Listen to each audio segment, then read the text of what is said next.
जीवनाच्या या प्रवासामध्ये वयाच्या 24 वर्षापासून सुरू केलेला ही जर्नी वयाची 60 गाठल्यानंतर म्हणजे जवळपास 37 वर्ष या LIC मध्ये सेवापूर्तीच्या नंतर उद्या 30 जूनला निवृत्त होतोय. आणि ह्या 37 वर्षामध्ये आपल्या कर्तव्याच्या जोरावर आणि सर्व स्नेहगण जे आहेत त्यांनी दिलेल्या अफाट प्रेमाच्या पोटी आज इथपर्यंत पोहोचलो.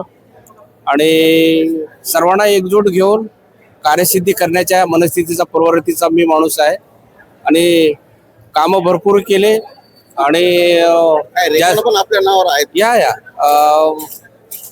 मार्केटिंग मध्ये असताना 21-22 मध्ये एका दिवशी 1386 पॉलिसी करणं, एका महिन्याच्या अंतरानं 1086 करणं, त्याच वर्षामध्ये एका दिवशी 1000 पॉलिसीचे पेमेंट करणं, असे वेगवेगळे विक्रम करण्यामध्ये आम्ही प्रस्थापित झालेलो आहोत. आणि जिथं जिथं जातो तिथं ते विक्रम स्थापित करण्यात आमचा मानस असतो. आणि महत्वाचा अनुभव कसा राहिला सर? परभणी जसं एक आपण नेहमी म्हणतो की जगात जर्मनी आणि देशात परभणी, तर त्या अनुषंगाने परभणी ही बहुआयामी प्रत्येक क्षेत्रामध्ये कुठे ना कुठे जर आपला झेंडा रोवल्या जात गेलाय. माझं LIC पुरतं जर बोलत असेल तर माझी परभणी ब्रांच मला भरभरून प्रेम दिले. इथे सर्व माझे कार्यकर्ते, माझे सर्व एजंट, माझे विकास अधिकारी बंधू, माझे सर्व मुख्य सेवा सल्लागार हे सर्व शक्तीनिशी माझ्या पाठीशी उभे राहिले, म्हणून मी पराक्रम केला. आपली ब्रँच आहे ती नंबर 1 ब्रँच आहे. 1350 पेक्षा जास्त एजंट काम करतात. सगळं तुम्ही लीड करत होता सर. काय वाटतं तुम्हाला? आता एवढ्या मोठ्या टीमला लीड करण्याचा आनंद वेगळाच आहे. जबाबदारी तेवढीच आहे, रेस्पॉन्सिबिलिटी तेवढीच आहे. न्याय आणण्याच्या परिभाषेमध्ये बॅलन्स आणि समतोल करण्याची व्याख्या पण वेगळीच आहे.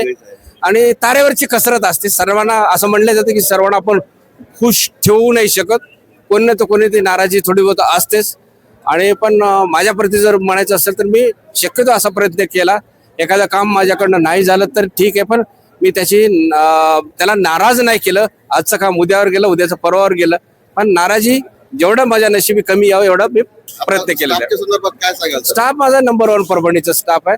आणि कुठलाही टीम लीडर आपल्या शिपायाच्या व्यतिरिक्त कुठल्या कामाची कल्पना करू नाही शकत. तर जोपर्यंत हे ऍडमिनिस्ट्रेटिव्ह स्टाफ जो आहे आमचा, तो त्याची मदतीशिवाय ही कल्पना केलेली नव्हे. त्यांचा 100% सपोर्ट आमच्या. 36 वर्षाचा काळ आहे. या काळामध्ये असं वाटतंय का की कामाच्या ओघामध्ये, कामाच्या गायमध्ये, सगळ्या गोष्टीमध्ये कुठेतरी परिवाराला वेळ द्यायला राहून गेलो? असं म्हणलं जातं जेवढ्या मोठ्या पदावर तुम्ही जाल, जेवढी जिम्मेदारी जाल, तेवढं जिम्मेदारीचं ओझं पण वाहनं लागतं, वेळ जास्त देणं लागतं.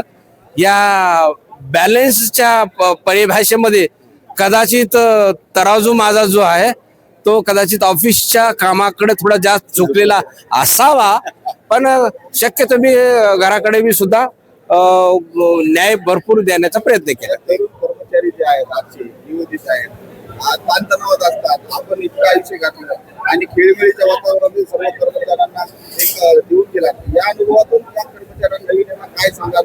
आपला आज सेवानिवृत्तीचा आहे, काय निरोप समारंभ दिवशी काय मेसेज आहे आणि रोजगाराचा संदर्भ आहे? माझा निरोपणाचे माझं म्हणणं एवढंच आहे, जिम्मेदारीचं निर्वहन करत असताना कुटुंबाकडं आणि कौटुंबिक जबाबदारीचं निर्वहन करणं हे बॅलन्स ज्या ज्या व्यक्तीला करता येतं, त्यामुळं घर बी व्यवस्थित राहतं आणि ऑफिस बी राहतं. तर ह्याच्यामधला एक आमच्या सिनियर्स लोकांनी, वरिष्ठ लोकांनी आम्हाला एक अशी शिकवण दिली की ज्यावेळेस तुम्ही घराच्या बाहेर ऑफिसला निघण्यासाठी निघताय घराच्या बाहेर, गेटच्या बाहेर गेल्यानंतर ऑफिसमध्ये पोहोचल्यानंतर घरी सोडायचं आणि ऑफिसचीच काळजी करायची. ज्यामुळे तुम्ही ऑफिसची सगळी जिम्मेदारी पार करून, ज्यावेळेस ऑफिसचं गेट पार करून तुम्ही घराकडे प्रस्थान करता, त्यावेळेस ऑफिसची जिम्मेदारी बाजूला ठेवायचं, घराकडे लक्ष द्यायचं. अशा पद्धतीचं एक बॅलन्स अप्रोच असावा असं मला वाटतं. काय सेकंड इनिंग मध्ये भविष्यामध्ये काय तुमच्या पुढच्या प्लॅनिंग असतील? सेकंड इनिंग मध्ये एवढंच आहे की ज्या गोष्टी तुम्ही कर्तव्य निभावत असताना ज्या गोष्टी केल्या नाहीत त्या मोठ्या प्रमाणात करावं. जे काही तुमचे सुप्त छंद आहेत त्याला मोठ्या प्रमाणात चालना द्यावी, फिरावं, तुम्ही ज्या ज्या गोष्टीला मानता, ज्या श्रद्धेला मानता, त्या श्रद्धेकडं मोठ्या प्रमाणात जावं, तिथं भेट द्यावी, ते समजून घेण्याचा प्रयत्न करावा, आनंद घ्यावा जोडीदाराचा, लेकरा बाळामध्ये फिरावं. हीच लाईफ आहे और क्या.